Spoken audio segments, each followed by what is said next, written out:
Corona की दूसरी लहर ने भारत पर बहुत प्रभावी तरीके से हमला किया। इस हमले ने भारत को घायल तो किया, लेकिन भारत के हौसले पर कोई आंच नहीं आने दी। तमाम कोशिशों के बीच देश को इस बात की उम्मीद है कि कोरोना के दूसरे लहर पर लगाम जल्द लगा दिया जाएगा, लेकिन इस बीच प्रोपेगेंडा फैलाने वाली मीडिया बगैर जमीनी समझ और सच्चाई जाने बिना केंद्र सरकार और पीएम मोदी की छवि पर सवाल उठाना शुरू कर दिया है, जिसको लेकर भारत सरकार ने अंतर्राष्ट्रीय मीडिया की रिपोर्ट्स को एक तरफा करार दिया है। इंडियन एक्सप्रेस में छपी रिपोर्ट के मुताबिक दुनिया भर में तैनात भारतीय राजदूतों और उच्चायुक्तों के साथ वर्चुअल बैठक में विदेश मंत्री एस जयशंकर ने कहा कि भारत को लेकर इंटरनेशनल मीडिया में एक तरफा रिपोर्टिंग चल रही है। कोरोना संकट से निपटने में प्रधानमंत्री नरेंद्र मोदी और सरकार को अयोग्य करार देने के अंतर्राष्ट्रीय मीडिया के नैरेटिव का जरूर जवाब दिया जाना चाहिए।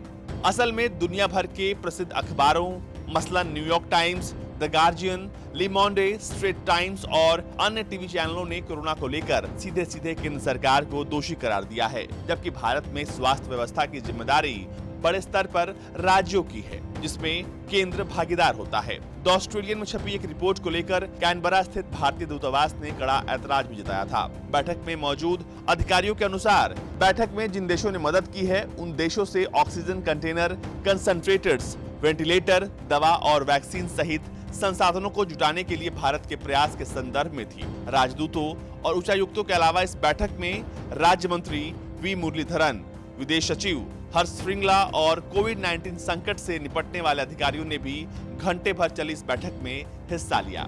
रिपोर्ट के मुताबिक बैठक में मौजूद अधिकारियों ने बताया कि ये मीटिंग दो बड़े मुद्दों को लेकर थी। पहला, उन सामग्रियों की खरीद को लेकर चर्चा की गई जिसकी कोरोना से निपटने में दरकार है। राजनयिकों का सवाल था कि इन सामग्रियों को भारत में कैसे भेजा जाए, इसे लेकर भी कई सवाल थे।